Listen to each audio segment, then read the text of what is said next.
Hello everyone, my name is Nikita and I'm the project leader for Escape from Tarkov from Battlestate Games. We are now recording the first issue of our developer diary here in St. Petersburg. With it, we would like to start a whole series of such videos, telling you more about Escape from Tarkov, various interesting features and how the development is going, and introducing you to the developers who work on it.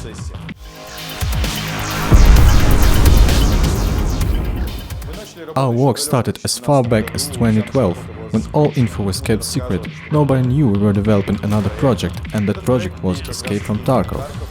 It is set in the universe of Russia 2028, and all of our ideas that we've used so far or going to use, including a well-known online shooter Contract Wars, they all belong to the same universe of Russia 2012.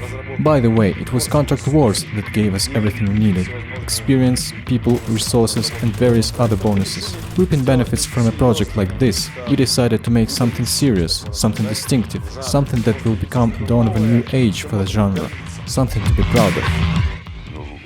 My name is Alexei, I'm a reserve officer and co-author of Russia 2028 Universe, as well as writer, game designer and military advisor.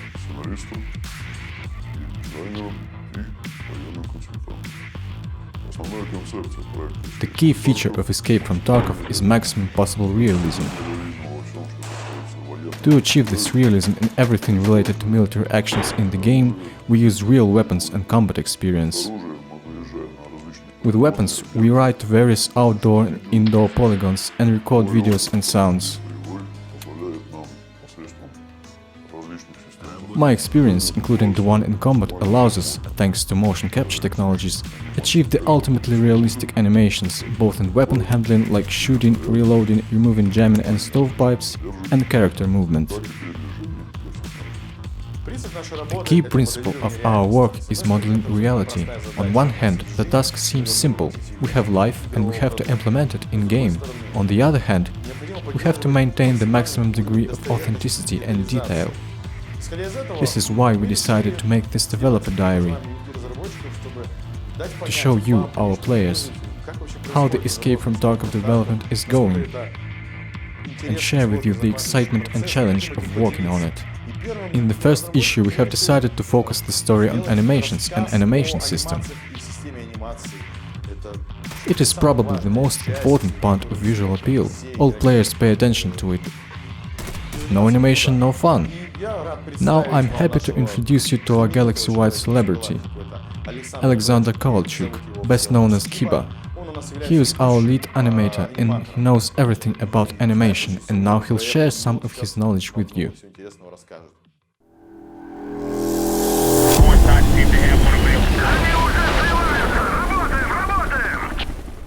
I've made it into the team 3 years ago, literally just walked in from the street without any game development experience whatsoever, and filled the position of apprentice 3D modeler. Half a year and several roughly modeled weapons later, guys on the team suggested me to try animating the weapons. Of course, if you look at the first gun I tampered with, it's gonna make me cry. However, 100 guns later, both of my own and fixed after my predecessors, there are some things to be proud of. I've come up with plenty of ideas and features I'd like to introduce, and Escape from Tarkov is the perfect playground for this. It's a real paradise for any weapon enthusiast. Me and my colleagues are facing a real chance of setting a new bar for weapon implementation in games. Our goal is maximum realism in weapon handling. Naturally, we've got to have some props close at hand, of all possible kinds, from toy guns to real military training hardware. And since it's meant for training, we are free to wear it out with no load work to our heart's content right in the office. We have to understand how to bring the mag to the base, how to release the slide stop quickly, and how much force to apply to do it. You have to know your tools in and out to understand what it can do and what is just plain impossible. The traditional approach to animations and shooters was unacceptable. We had to build a whole system which would cover all possible aspects of weapon handling. Talking about other shooters generally, every weapon has 4 or 5 animations: pull it out, shoot, reload, full or not, and if we're lucky, an idle animation. In our case, however, the very same weapon will need 10 times more animations, with all of them divided into segments and adjusted appropriately for smooth transition of one into another in numerous possible combinations. Moreover, all of them should run smoothly, sharply and most importantly, not arbitrarily. Eventually, the system grew up to be what we have now. Briefly, just briefly, it's drawing weapon, zeroing, shooting, ejecting magazine, inserting magazine, fast drop of the magazine, ejecting the old mag with the new one in hand, releasing sight stop, if there is one, if there isn't and there is no cartridge in the chamber, cocking the receiver, removing misfired cartridge, removing jamming or stovepipes, switching fire mode controller, weapon idling, and a dozen more animations that are either absent in other games or made rather primitively. Let's move on to the development scene. What do we see first? Characters' legs, of course. Hooray! Seems like everybody wanted to see characters' legs. In our hands we have AK-74N without receiver cover. Well, since we're normal people, we'll put it back. Please note, all operations are animated. Thereon we notice the absence of a magazine. If you're an inexperienced AK-74 owner, you will do the following loading operations. Basics and classics. Let's now eject the magazine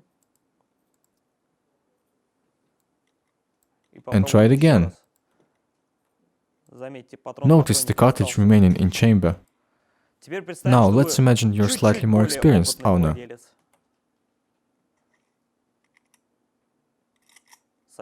Whole other story, like a true spetsnaz. Switching to full auto.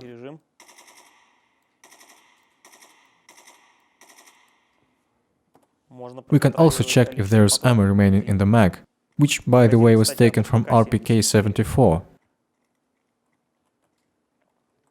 Now let's try to completely unload some weapon, for instance a Makarov pistol. Legendary, reliable, failsafe.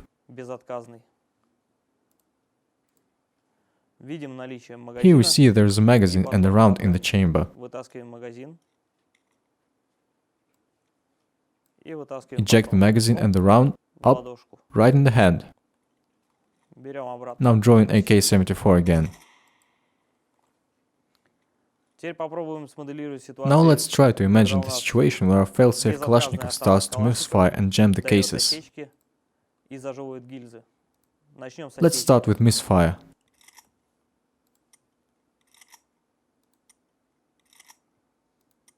Please note the whole cartridge is extracted. Now let's try an instance of jamming of extracted case.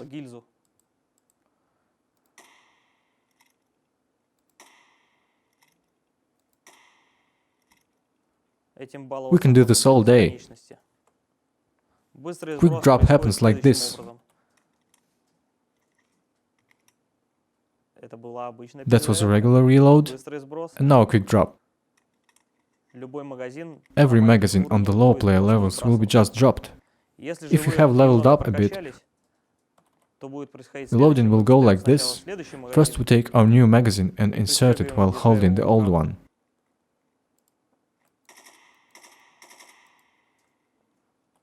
Loading M4.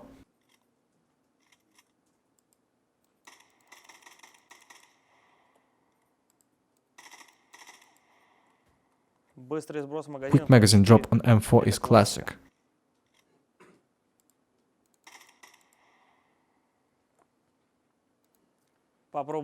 Let's try the case jamming scenario.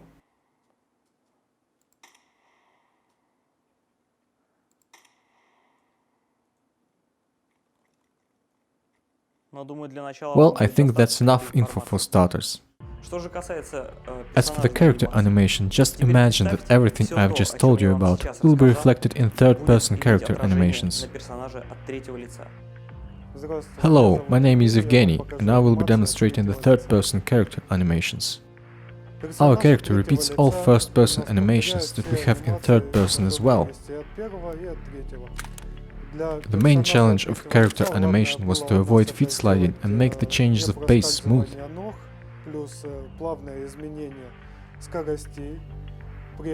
Let's hold control and scroll. The speed grows from minimum to maximum, from walking to running. Same thing happens to movement in all directions, right or left. We also have the ability to change the character's stance height even at the maximum speed. Minimum height, maximum height. To do this, we hold C and scroll. With all this, we do our best to avoid character sliding, overstepping or animation delays.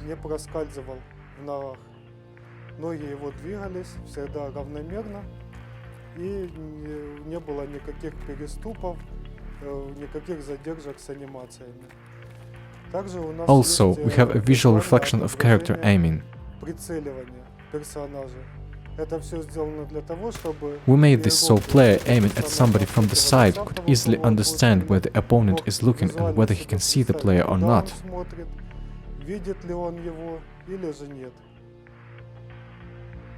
While working on the complex of various animations tasks, we decided that we need maximum control over it. We can't just make 800,000 animations for each of the possibly imaginable character actions. We need to make the character controllable. Hence, we decided we should, so to say, proceduralize all animations to maximum possible extent, make them as manageable by code as possible, so we could describe and show all situations that can happen to a player and immediately see the animated reaction to these influences. This enormous task have got many people working on it.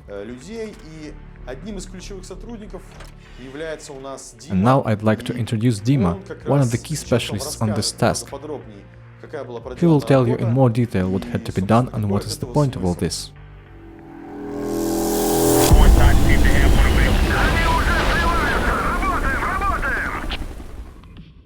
One of the things we strive to get right in Escape from Tarkov is a visual representation of a character's physical condition. I'm talking about health, wounds and traumas, fatigue, as well as weight and destructive power of the weapon.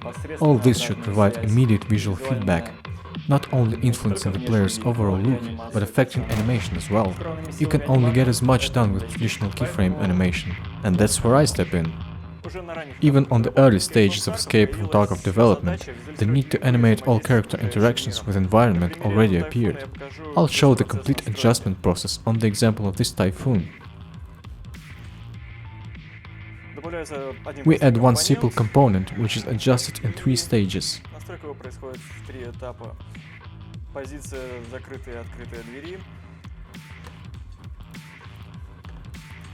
Positions of open and closed door, which I am setting now. Open rotation, closed rotation.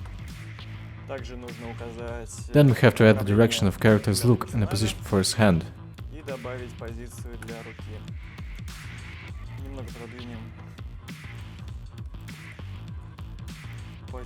Let's move starting position for interaction a little bit.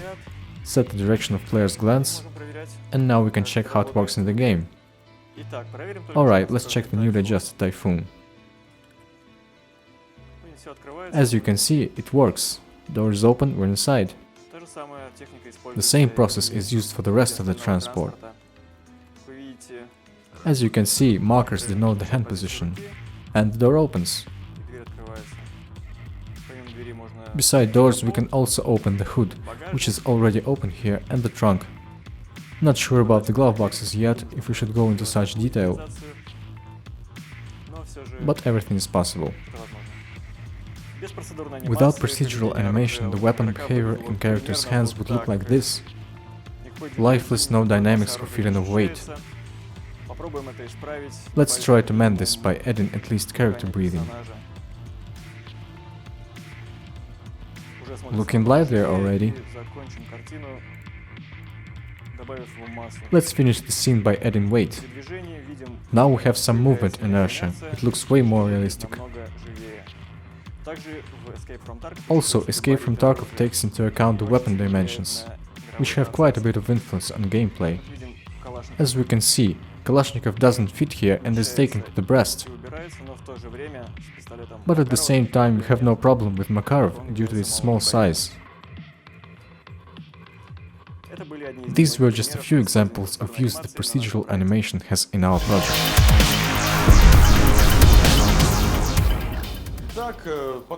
Well, our first issue is coming to its end. We hope you liked it and found something new and interesting in it. We are going to make the diary issues regular and dive into more development detail. Please subscribe to Battlestate channel and visit escapefromtarkov.com. You can find a lot of interesting materials there, as well as the forum where you can discuss everything you have seen so far. Thank you for your time. Stay tuned.